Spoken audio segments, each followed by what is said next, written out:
لیکن آج بیچ کر تلواریں خرید لیے مسلح ہم نے، بیٹیاں لٹتی رہی اور ہم دعا کرتے رہے۔ میں جب یونیورسٹیز میں جا کے لیکچر دیتا ہوں تو یہ لبرل مافیا آ کے مجھے کہتا ہے تمہارا حلیہ تو نہیں ہے کہ تم مافیا صدیقی کی بات کرو، تم تو مجھے کوئی بدماش ٹائپ کے آدمی لگتے ہو، تہجد پڑھتے ہو؟ میں نے کہا نہیں، میں کبھی کبھار اللہ نے توفیق دی تو پڑھ لیا۔ اچھا، بے عمل سے آدمی ہو، عافیہ صدیقی کی بات کر رہے ہو؟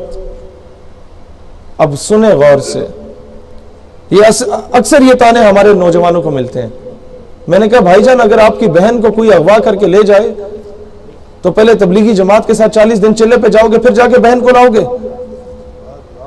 یا پہلے 6 مہینے انتظار کر کے داڑھی پوری کرو گے، پھر عمرے پہ جاؤ گے، پھر جا کے بولو گے ہاں اب میں بہن کو واپس لاتا ہوں؟ غیرت ہے بڑی چیز جہاں تگدوں میں، پہناتی ہے درویش کو تاج سر دارا۔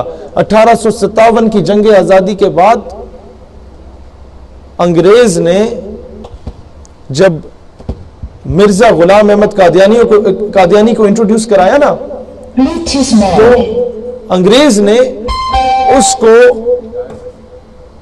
بے تحاشا پیسہ اس پہ لگایا اور اسے لٹریچر چھاپ کے دیا۔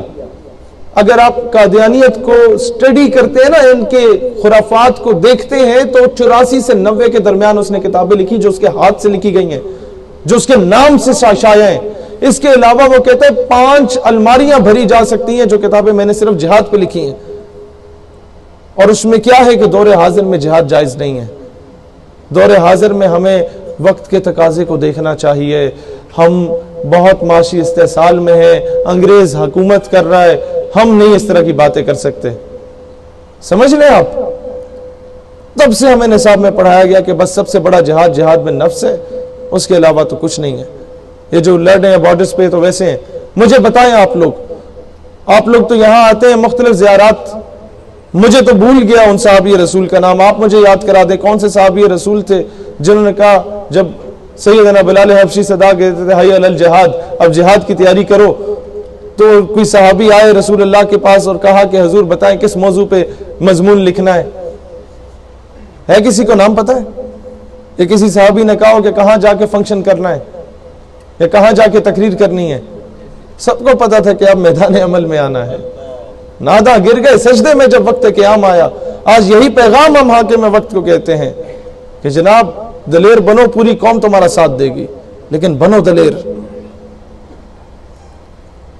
ٹیپو سلطان ٹویٹ کر کے کشمیر نہیں آزاد کراتا تھا، ٹیپو سلطان اقوام متحدہ میں جا کے منتیں ترلے کر کے کشمیر آزاد نہیں کرواتا تھا۔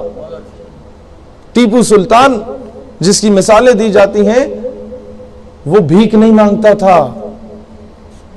اقبال کہتے ہیں نگاہ فقر میں شان سکندری کیا ہے، خراج کی جو گدا ہو وہ کیسری کیا ہے، فلک نے ان کو عطا کی ہے خواجگی کے جنہیں، خبر نہیں روش بندہ پروری کیا ہے، اور بتوں سے تجھ کو امیدی خدا سے نو امیدی۔ یہ IMF، یہ ورلڈ بینک، یہ سارا کچھ ان کے آگے بھیک مانگنا، ان سے کشمیر کی بھیک مانگنا، بتوں سے تجھ کو امیدی خدا سے نو امیدی، مجھے بتا تو صحیح اور کافری کیا ہے۔ پھر یہاں آ کے ایک طرف شکوہ میں علامہ اقبال رحمت اللہ علیہ بڑی دلیری سے آ کے کہتے ہیں کہ اللہ تھے ہمیں ایک تیرے مار کا آراؤں میں، خشکیوں میں کبھی لڑتے کبھی دریاؤں میں، دی اذانیں کبھی یورپ کے کلیساؤں میں، کبھی افریقہ کے تپتے ہوئے صحراؤں میں، شان آنکھوں میں نہ جچتی تھی جہاں داروں کی، کلمہ پڑھتے تھے ہمیں چھاؤں میں تلواروں کی، اور تجھ سے سرکش ہوا کوئی تو بگڑ جاتے تھے، دیکھ کیا چیز ہے ہم توپ سے لڑ جاتے تھے، نقش توحید کا ہر دل پہ بٹھایا ہم نے، زیر خنجر بھی یہ پیغام سنایا ہم نے، اور تجھ کو معلوم ہے لیتا تھا کوئی نام تیرا، قوت بازو مسلم نے کیا کام تیرا۔ جواب شکوہ میں تھپڑ رسید ہوتا ہے ہم لوگوں کو۔ اچھا تو یہ دلیری دکھا رہے ہو، میرے قرآن کو سینوں سے لگایا کس نے، نو انسان کو غلامی سے چھڑایا کس نے، میرے کعبے کو جبینوں سے بسایا کس نے، تھے تو آبا وہ تمہارے ہی مگر تم کیا ہو، who the hell you are۔